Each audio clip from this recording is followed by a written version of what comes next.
Over the last few days, PMDD has been making the headlines, and rightly so, because for far too long, too many women have been told, oh, it's just a wee bit of PMS, or that's just your hormones, or worse still, that they need to simply just get on with it. Absolutely not, because PMDD is a very serious condition and everyone needs to be educated about it.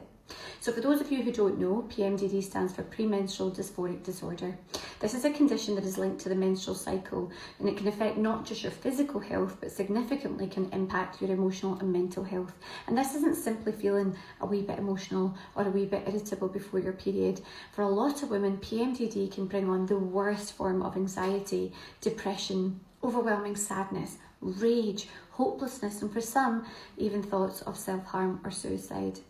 Now, women often describe feeling that they become a completely different version of themselves for 1 to 2 weeks every single month. And then as soon as their period starts, it suddenly feels like a huge heavy fog has lifted. And that's because PMDD is cyclical. Symptoms tend to happen in the 1 to 2 weeks before a period, and then they improve as soon as the bleeding starts. PMDD is real. My goodness, it is real. And if you live with it, there might be moments where you think, why me?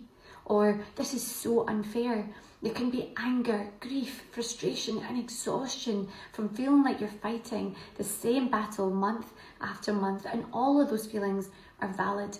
And PMDD also isn't as simple as having too much or too little hormone, which is what a lot of people think. Hormone levels can actually often be normal, but for some women, it's the brain and the body. They seem to react much more strongly to the normal hormonal changes that happen across the cycle. And a lot of women actually don't know this, but if you've got PMDD, then your symptoms can actually become much more difficult or worse during perimenopause and menopause. And that's because hormone changes become much less predictable. And also a moment for women who are receiving breast cancer treatments that can affect your hormones. If you've got PMDD, you might notice that symptoms feel more challenging and difficult as well.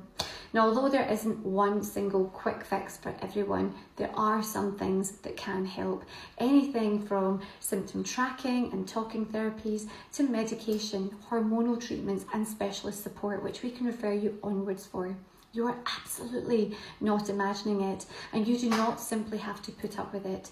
If you notice that your mood is changing at the same point every single month, write it down and speak to your GP, because sometimes just recognizing the pattern changes everything, and that's usually the first step to getting the help that you absolutely need and, more importantly, deserve.